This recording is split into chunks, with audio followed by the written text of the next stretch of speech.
Ora, boa noite, portugueses, uma vez mais convosco. Olha, nós ainda cá estamos. Já estamos aqui, não há 3 domingos, mas estamos aqui quase há 3 horas, o Padre Ávila e eu, a gravarmos os nossos últimos 3 programas que estamos a fazer. Como sabem, isto não é um programa em direto, é um programa que gravamos antecipadamente às nossas missas, de maneira que ainda cá estamos. E esperamos que vocês também estejam outra vez a assistir à nossa pequena reflexão e pobrezitos deste mundo. Mas olha, fazemos com muito boa vontade e com muito gosto e fazemos o que podemos. Ok? Estamos no 6º domingo do tempo comum, que penso que nos fala, se quiséssemos dar um título geral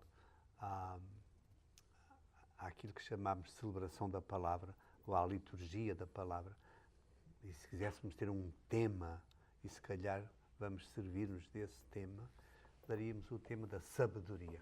Sabedoria de Deus, sabedoria dos homens, e a sabedoria dos homens não é mais do que um dom ou uma participação na sabedoria de Deus que nos comunica algo do seu Espírito. Ávila, podíamos começar talvez como pano de fundo, vermos o que é que o nosso amigo Ben Sirá, o livro da sabedoria, nos diz. Claro. Na primeira leitura deste domingo. Ben Sirá, eles dizem que era mais ou menos um mestre, não? Que ele escrevia para ajudar a treinar príncipes da casa real, tentava transmitir sabedoria. E ele continua a fazer isso. No nosso tempo de hoje, temos este grande mestre que ainda continua a falar-nos das coisas que têm tanto valor hoje em dia como tiveram há 3.000 anos, quando ele escreveu. Leitura do livro de Eclesiástico, ou de Ben Sirá. Se quiseres, guardarás os mandamentos. Ser fiel depende da tua vontade. Deus pôs diante de ti o fogo e a água. Estenderás a mão para o que desejares. Diante do homem estão a vida e a morte. O que ele escolher, isso lhe será dado. Porque é grande a sabedoria do Senhor. Ele é forte e poderoso e vê todas as coisas. Seus olhos estão sobre aqueles que o temem. Ele conhece todas as coisas do homem. Não mandou a ninguém fazer o mal, nem deu licença a ninguém de cometer o pecado. Palavra do Senhor. Graças a Deus. Oh, meus amigos, se lêssemos isto outra vez e se ouvíssemos outra vez, nós, enfim, penso que ninguém de nós se atreveria a dizer que isto não é realmente uma palavra de sábios, uma palavra de sabedoria. Diz o texto, Deus põe diante de nós o fogo ou a água. E o que desejarmos é que, pronto, o que desejarmos, aí teremos. E também pôs diante de nós a morte e a vida. E o que desejarmos, aí teremos. Mas depois de pôr diante de nós este quadro, ou este panorama, depois acaba por dizer que felizes são aqueles que se calhar escolhem a sabedoria. E pobres, mais pobres, são aqueles que foram para as atitudes menos sábias e que, em vez de escolherem a vida, escolheram a morte.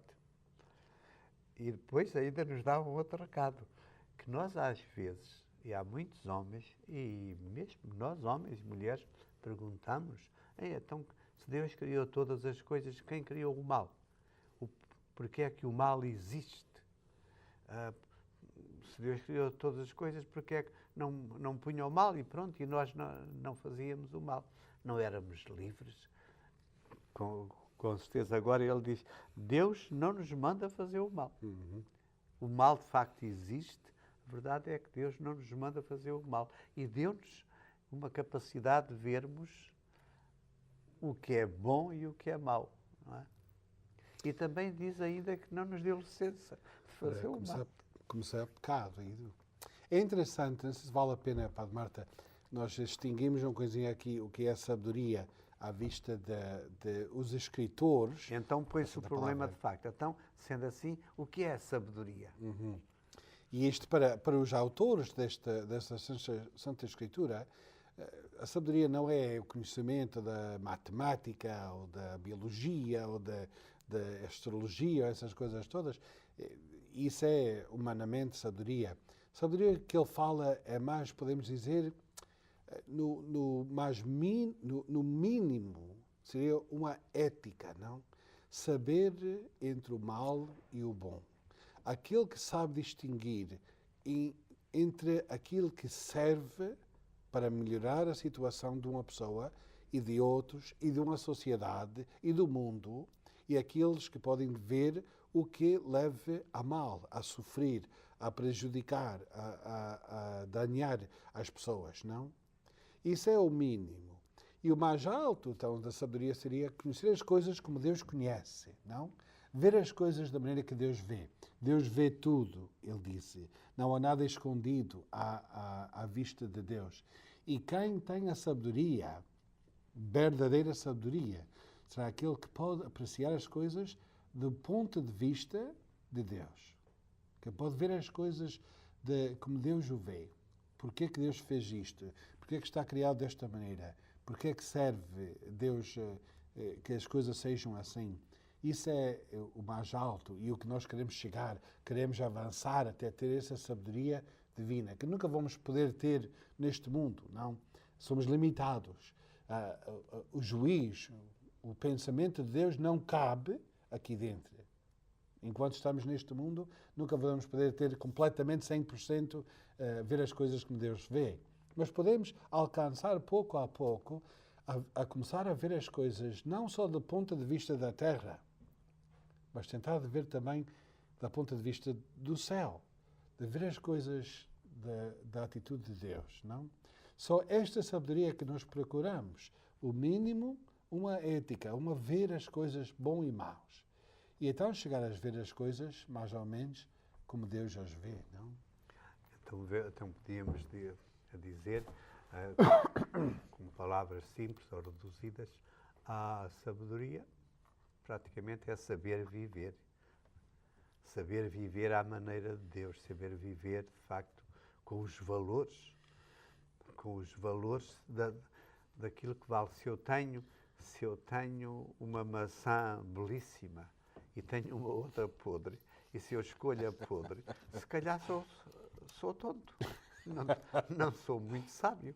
Se eu escolho o fogo e meto lá a mão que me queima, e podia ter posto as mãos na água que está fresquinha, que não me queimava, se calhar sou meio tonto. Se eu sei que isto ou aquilo ou aquilo outro me vai dar tristeza ou vai prejudicar-me, no fundo, a minha própria pessoa ou a pessoa dos outros, em vez de fazer o bem, etc., fiz o mal. No fim de contas, a sabedoria, Padre Ávila, também é uma coisa muito parecida à liberdade. Deus pôs diante de nós a vida ou a morte. Agora escolhe. Deus põe diante de nós a água ou o fogo. Deus põe diante de nós o bem ou o mal. Agora escolhe. Muita gente pensa que a liberdade é poder fazer o que nos dá na gana. Não é? Poder fazer, e eu dá-me na gana dar aqui 2 murros ao Padre Ávila e dava-lhe, sem razão nenhuma para isso. E mesmo que tivesse razão, posso perguntar-me se era a maneira mais justa, etc, etc. Se calhar fazer o que me dá na gana, fazer o que os meus instintos, o que a minha vingança, o meu egoísmo, ou a minha vaidade, ou a minha soberba pede que faça, se calhar eu não sou livre. Estou a ser escravo dos meus egoísmos e das minhas coisas. A liberdade também é... Liberdade na Bíblia, como sabedoria, é estarmos livres para fazer o bem e não estarmos escravos para fazer o mal. Isso eu acho que é muito importante, Padre Marta, porque é a liberdade para escolher o bem não só o meu bem, mas o bem de todos, não?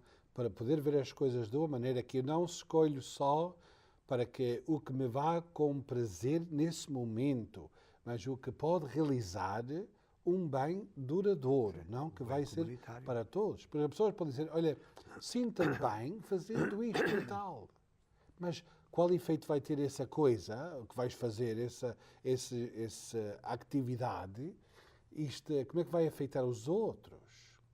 Isto não me importa. O bem meu é o que eu estou à procura. Não, a sabedoria diz, não estou só procurando o meu bem, mas o bem universal, o bem de todos, porque é assim que Deus vê as coisas, não? Deus não vê só, eu vou bendizer isto e o outro, lá-se amanhã. Não, Deus vê o bem de todos. E nós, ter a sabedoria de que se fala aqui, é poder chegar a esse ponto de ver e escolher o bem, o melhor bem para todos. E há momentos que não podemos, não? Há momentos que escolher uma coisa vai fazer sofrer temporariamente, não? Um pai decide que não vai fazer a vontade ao seu filho neste momento, nesta ocasião, parece um sofrimento para o filho, não? Mas fizeste o teu filho a chorar, ou fizeste o teu filho sofrer. Bem, fiz-lhe sofrer para que ele possa chegar ao bem duradouro, não? Que é filho sofrer para seu bem. Sim, muitas isso vezes é a frase. E isso é sabedoria, Sim. porque no mundo de hoje a falta de sabedoria diz, olha, mas isto não me sinto bem, isto não me dá o que eu quero, isto vai fazer alguém sofrer temporariamente. Eu não vou dizer não aos meus filhos porque eu quero que eles gostem de mim.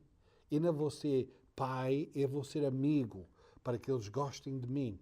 Mas fazendo isso, mais logo causa problemas. O sofrimento na vida de crianças que nunca se maduraram e ficaram sempre criaturas com a sua vontade, não?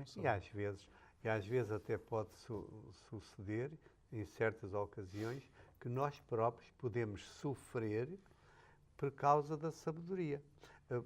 O exemplo que o Padre Ávila pôs, que um pai, ao castigar um filho para seu bem, muitas das vezes o pai, quando castiga o filho, e para manter o castigo, muitas vezes o pai também está sofrendo. Não está à busca do seu bem, também está sofrendo porque ele queria ver era o filho sempre contente e feliz e tal. Mas sabendo que o seu bem é também perceber o bem do seu filho, mantém o seu castigo, mantém aquela questão, porque está a procurar o bem, etc. Mas São Paulo, Padre Ávila, São Paulo, na leitura que fizemos neste domingo, portanto, a segunda leitura, também, de facto, nos aporta para a sabedoria de Deus e sempre faz o que nós procuramos, não é a sabedoria dos homens. Podia ler a segunda leitura? Podemos já dar um sinal para o nosso intervalo? Então, nós voltamos a este ponto depois do nosso pequeno intervalo, ok? KNXT thanks all its loyal viewers and respected businesses who have supported your Catholic television station. Now you can support KNXT with program underwriting by having your name, your company's name, or organization associated with your favorite program. Detailed information about you or your company will appear before and after each program or day part you select. Keep the quality and spiritual message alive and make a difference. Call 559-488-7440 today or go online at knxt.tv to find out more about program underwriting on KNXT.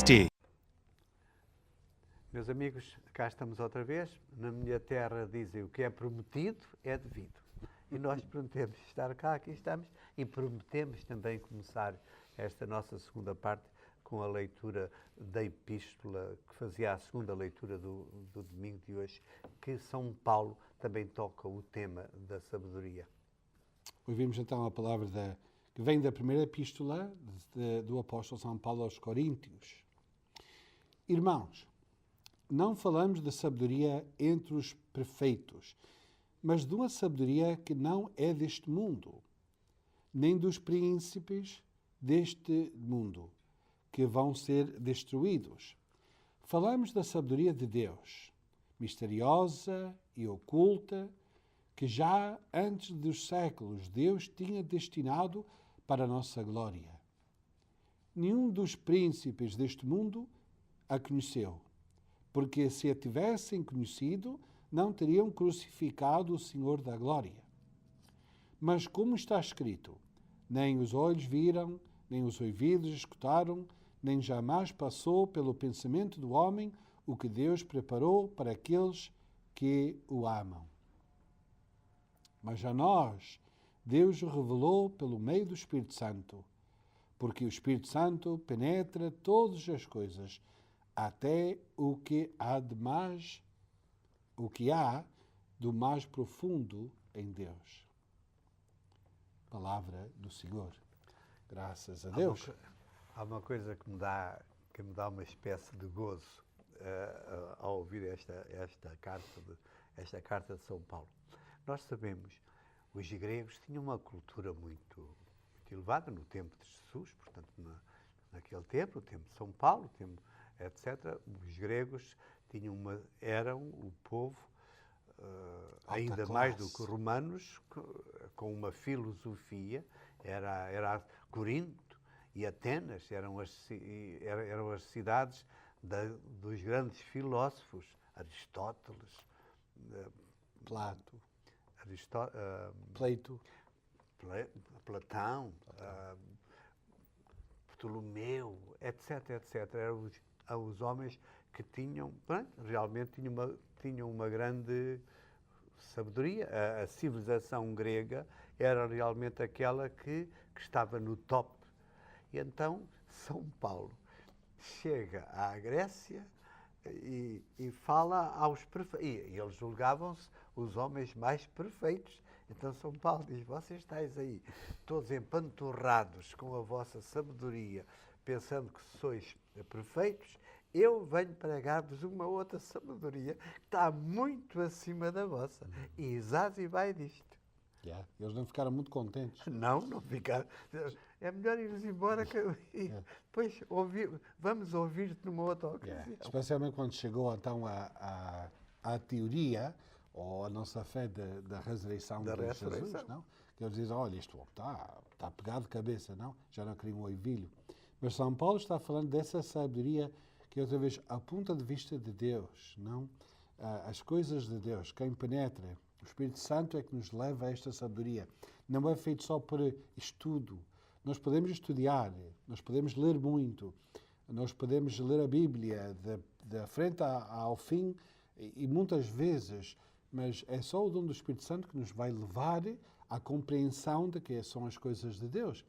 Por isso, nós entendemos que este acto de chegar à sabedoria de Deus não é feito só para aqueles profissionais, mas é feito para aqueles que se abrem e querem saber: Senhor, ensina-me, não? Dá-me a conhecer a tua maneira de ver, a tua maneira de pensar. Ajudai-me a ver não só dos meus olhos, mas do meu coração, meus pensamentos. É um acto que nos leva a mais uma relação mais íntima com Deus. Porque nós não estamos vendo as coisas só da nossa maneira, mas nós dependemos que Deus nos ensina e nos mostra a sua realidade, a sua verdade. O que se põe aqui realmente é tal questão que vínhamos falando no princípio do nosso tema de hoje: sabedoria de Deus, sabedoria dos homens. Liberdade e liberdade. Libertinagem e autêntica liberdade. A pessoa, é uma questão ética, como dizia o Padre Ávila no princípio. No fim de contas, sabedoria é saber viver. Isto resume-se numa frase muito simples, que o povo às vezes, na sua simplicidade, e porque não tem a sabedoria dos livros, das universidades, não são doutores, mas muitas das vezes tem uma sabedoria popular tão sábia que o povo até diz, voz do povo, voz de Deus. E havia lá um homenzinho na minha terra. Quando estava alguém lá muito fanfarrão a louvar a sabedoria dos homens, ele respondeu, sim, mas eu já vi muitos burros carregados de livros. E se nós olharmos a história dos homens, muitas vezes vemos homens tremendamente sábios, mas na vida e nas suas atitudes, nas suas opções, foram profundamente burros. Yeah. O Hitler podia ter sido um homem muito sábio, podia ter uma grande filosofia, mas foi muito burro com aquilo que fez. E quem diz ele, diz muitos outros. Portanto, não é só a sabedoria do saber muitas coisas, mas há uma sabedoria de vida, uma sabedoria do viver, de justificar as suas vidas. Não é? E de uma experiência de Deus, não. Até podemos ir ao exemplo do nosso grande teólogo, Santo Tomás de Aquino, que levou a sua vida em estúdio das coisas de Deus, da Sagrada Escritura, pensando e pensando. É dos mais grandes filósofos e teólogos da Igreja. Chega ao fim da sua vida e eles quais tiveram que, à força, proibir-lhe de queimar os seus livros que ele tinha escrito, os seus papéis, porque diz a segunda a história, quando que eles dizem, que ele estava com os braços cheios dos seus papéis para deitá-lo ao fogo, para deitar à chaminé, para queimá-los. E alguém disse, o que é que estás a fazer? Disse, isto é tudo palha. Isto não vale para nada. Olha, o que é que passou?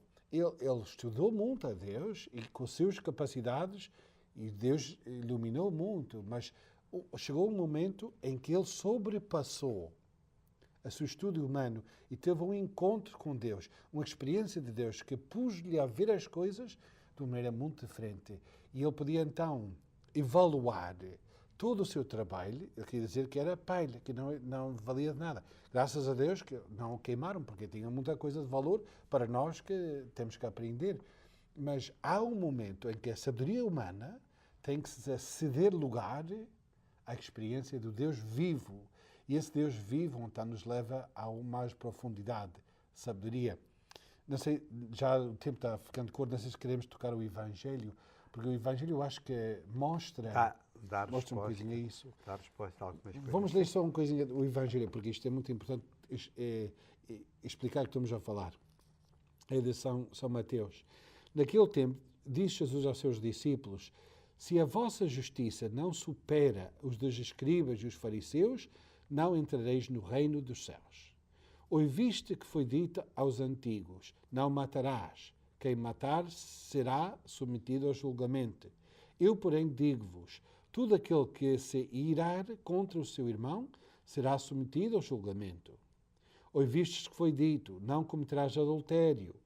Eu, porém, digo-vos, todo aquele que olhar para uma mulher com maus desejos já cometeu adultério com ela no seu coração.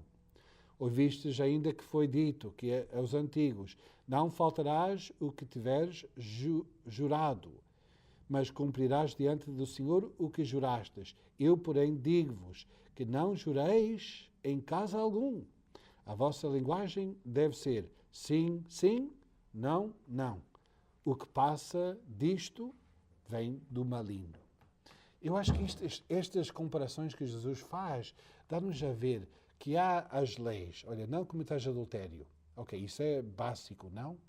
Mas mais profundo, quando uma pessoa encontra Jesus, encontra Deus vivo, uma pessoa vê que não é não deitar-se com uma mulher, que não é tua esposa, mas respeitar todas as mulheres. Respeitar-te a ti mesmo, ver a tua dignidade, ver o que é bom, o que é mau. Não é só cumprir com a letra da lei, mas com o espírito. Isso é sabedoria. Na vida de Cristo, aparece aquele exemplo também, ou aquele episódio de Marta e de Madalena, quando uma tem uma atitude e se senta aos pés de Jesus, a vê-lo, a escutá-lo, a acolhê-lo, e Marta era muito preocupada em fazer um grande jantar, mais isto, mais aquilo.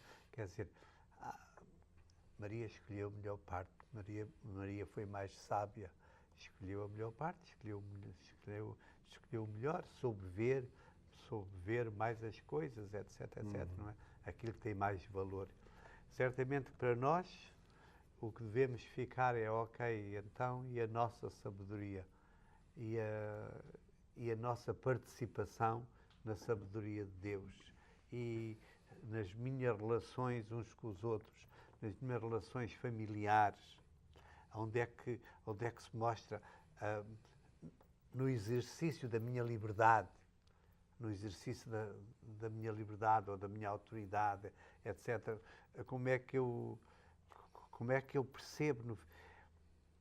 Muito sábios, muito palavreado, mas se calhar sem amor, outra vez, vamos cair sempre na mesma tecla. Podemos até reduzir, eu reduzia ou resumia isto nesta maneira. É muito fácil saber o que não se deve fazer. O mal, muitas vezes é claro, não devemos fazer tal e tal e tal. Agora, saber o que se deve fazer para o bem dos outros, para o meu bem, isso é onde é que vem a sabedoria. É muito fácil saber o que não se deve fazer. Yeah. O difícil é não fazê-lo, não é? E saber o bem E saber o que bem deve-se fazer. Não, fazer o bem que se evitar deve o mal. Eu sempre digo às pessoas, olha, evitar o mal é só parte da tua confissão. Agora, quais foram os bons, os bens que não fizestes? Isso é outra parte da nossa vida. Ok, o nosso tempo está a chegar ao fim. Resta-nos... O nosso Papa atual tem uma maneira de se despedir muito simplesmente das quartas-feiras. Adeus e tenham um bom almoço. Nós dizemos até domingo, se Deus quiser, durmam bem se já jantaram. Amém.